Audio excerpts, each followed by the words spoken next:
بسم اللہ الرحمن الرحیم۔ قتل کی تفتیش کے حوالے سے ہمارا لیکچر جو ہے وہ جاری ہے۔ پہلے ہم نے پارٹ 1 کے اندر آپ کو بتایا تھا کہ جب کوئی قتل ہو جاتا ہے تو تفتیشی افسر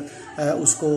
کس طرح اس کی ایف آئی آر درج کرتا ہے، ایف آئی آر درج ہونے کے بعد کس طرح اس کی لاش کو پوسٹ مارٹم کے لیے ڈیڈ ہاؤس بھجواتا ہے۔ یہ جب قتل ہوتے ہیں، یہ قتل بھی 3 قسم کے ہوتے ہیں۔ ایک پراسرار قتل ہوتا ہے، ایک ذاتی دشمنی کی بنا کے اوپر بھی قتل کر دیا جاتا ہے، اور ایک قتل ہوتا ہے پراسرار۔ اب ان تینوں کی تفتیش جو ہے، یہ ڈیڈ ہاؤس لاش پہنچانے کے بعد تفتیشی افسر جو ہے وہ اس کی تفتیش کا آغاز کرتا ہے۔ آج پارٹ 2 میں ہم آپ کو یہ بتائیں گے کہ تفتیشی افسر نے کن کن چیزوں کو تفتیش کرتے وقت اپنے سامنے مد نظر رکھنا ہے تاکہ اس کو قتل کی تہ تک پہنچنے میں آسانی ہو سکے۔ آج جو ہے وہ ہمارا جو موضوع ہے اس میں یہ ہے کہ ایف آئی آر جب درج ہو جاتی ہے تو تفتیشی افسر کو کیا کرنا چاہیے، اس کو موقع کے اوپر کون کون سی چیزوں کو سامنے رکھنا چاہیے تاکہ اس کو یہ علم ہو سکے کہ یہ قتل کیوں کیا گیا تھا۔ قتل اگر کوئی گھر کے اندر کسی کو قتل کر دیا جاتا ہے تو تفتیشی افسر وہاں جانے کے بعد کیا کیا چیزیں جو ہے وہ اپنی تحویل میں لیتا ہے تاکہ اس کو تفتیش کرنے میں آسانی ہو۔ اب ہم سب سے پہلے آپ کو یہ بتاتے ہیں کہ جب قتل کے بعد لاش جو ہے وہ ڈیڈ ہاؤس پہنچ جاتی ہے تو ڈیڈ ہاؤس جانے کے بعد تفتیش کا آغاز باقاعدہ شروع ہوتا ہے۔ تفتیش ایف آئی آر درج ہونے کے بعد جو ایف آئی آر کے درج ہونے کے بعد وہاں جو محرر بیٹھا ہوتا ہے وہ باقاعدہ اپنے افسران کو اطلاع کرتا ہے کہ جی ہمارے علاقے میں یہ قتل ہو گیا، جس کے بعد اس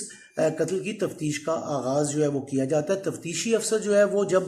تفتیش کے لیے روانہ ہوتا ہے تو اس کو اپنے پاس مختلف چیزیں رکھنا لازمی ہوتی ہیں، کیونکہ تفتیش میں یہ چیزیں اسے استعمال کرنی پڑتی ہیں، جن میں سب سے پہلے تو جب وہ پہنچتا ہے اس کے پاس ایک سفید کاغذ موجود ہو، کپڑے کے ٹکڑے موجود ہوں، اور 3 خالی شیشی موجود ہوں۔ اس کے بعد سوئی دھاگا اس کے پاس ہونا چاہیے۔ اس کے بعد فنگر پرنٹ کا سامان ہونا چاہیے، ٹارچ رکھنی چاہیے، کہیں کسی جگہ پر اگر ضرورت پڑ جائے، کہیں اندھیرا ہے تو وہ ٹارچ کے ذریعے اس چیزوں کو نوٹ کر سکے۔ اس کے علاوہ اس کے پاس ایک کیمرہ بھی ہونا چاہیے۔ اگر وہ کیمرہ خود استعمال کرنا جانتا ہے تو ٹھیک ہے، نہیں تو وہ کسی کیمرہ مین کی مدد حاصل کر سکتا ہے۔ اب تفتیشی افسر جو ہے وہ موقع پر پہنچتا ہے۔ اگر گھر کے اندر قتل کیا گیا ہے تو اس نے سب سے پہلے وہاں جانے کے بعد مقتول کے جو خون آلود جگہ ہے جہاں یا بستر ہے یا کپڑے ہیں یا کوئی بھی چیز وہاں پر موجود ہے وہ اس نے اپنی تحویل میں لینی ہے۔ اگر قتل کسی کھلی جگہ پر ہوا ہے تو وہاں پر جتنے بھی لوگ کھڑے ہوئے ہیں تو تفتیشی افسر کو اپنے ہوش و حواس قائم رکھنے ہوتے ہیں، اور اس نے یہ شو نہیں کرنا ہوتا کہ میں نے آپ لوگوں کی بات سنی، لیکن اپنے ذہن میں بھی اس نے نوٹس لینے ہوتے ہیں۔ گواہوں سے پوچھیں، اور خاص طور پر اس بات کا تفتیشی افسر کو خیال رکھنا چاہیے کہ جو چشمدید گواہ ہے اس کو سیپریٹ جو ہے وہ ٹائم دے اور اس سے یہ پوچھے کہ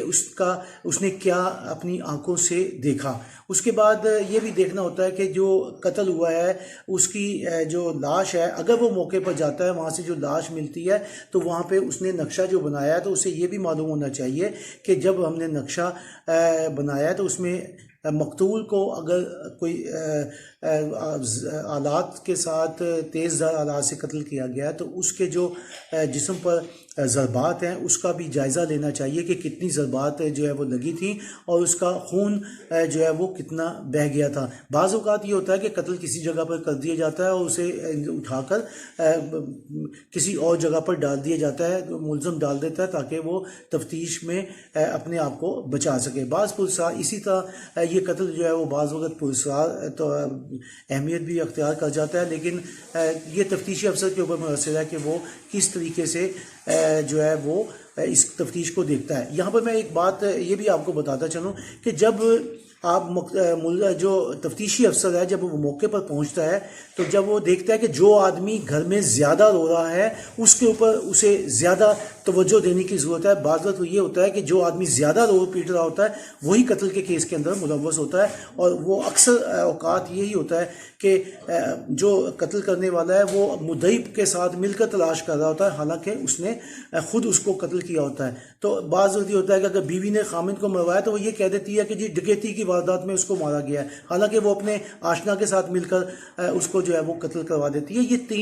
4 اہم چیزیں ہوتی ہیں جو تفتیشی افسر نے اپنے ریکارڈ میں بھی رکھنی ہوتی ہے, اور یہ چیز جو ہے وہ اس نے دیکھنی ہوتی ہے. اب موقع کے اوپر سے جب وہاں پر پہنچتا ہے تو جو مٹی خون آلود پڑی ہوتی ہے وہ بھی اس نے اپنی کسٹڈی میں لینی ہوتی ہے. اس کے بعد جو وہاں پر نشانات ہیں اس کو بھی اس نے نقشے کے اندر رکھنا ہوتا ہے. اس کے علاوہ یہ جو لاش کے پاس سے آلہ قتل برآمد ہوتا ہے اس کی بھی اس کو تصویر جو ہے وہ بنا لینی چاہیے, کیونکہ بعض وقت یہ ہوتا ہے کہ وہاں سے جب آپ تصویر نہیں بناتے تو کوئی دوسرا تفتیش سے پہلے یا تفتیشی افسر اگر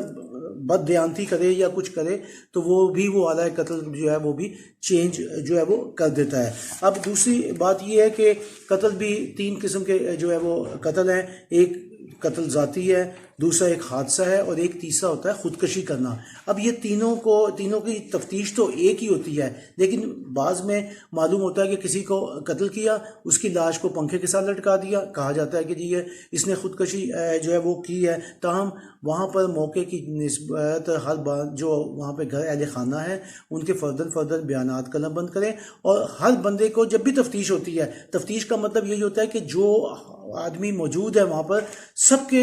حوالے نیگیٹو ذہن ہونا چاہیے.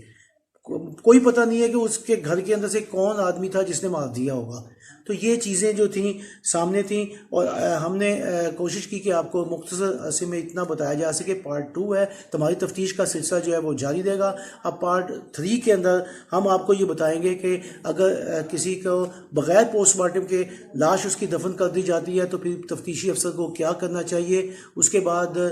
کیا چیزوں کا سامنے کرنا چاہیے, مجسٹریٹ کے پاس کیسے بیان جو ہے وہ دینا چاہیے, یہ ہم پارٹ 3 میں جو ہے وہ بتائیں گے. اب جو ہم اس وقت بتانا چاہتے ہیں وہ یہ کہ تفتیشی افسر تمام چیزوں کو یہ کرنے کے بعد ضمنیہ تیار کرتا ہے, اور ضمنیہ تیار کرنے کے بعد اپنی فائل میں رکھ لیتا ہے, کیونکہ ضمنی تیار ہونے کے بعد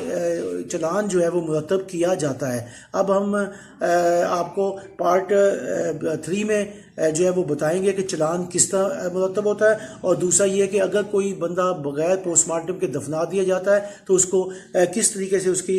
جو ہے وہ آگے مزید تفتیش کی جاتی ہے, اور کیسے پتہ کیا جا سکتا ہے کہ یہ قتل کیا گیا ہے یا نہیں کیا گیا. آپ ہمارا جو چینل ہے اسے سبسکرائب کیجیے گا تاکہ ہماری آئندہ آنے والی ویڈیو جو ہے وہ آپ تک پہنچتی رہے. اللہ حافظ.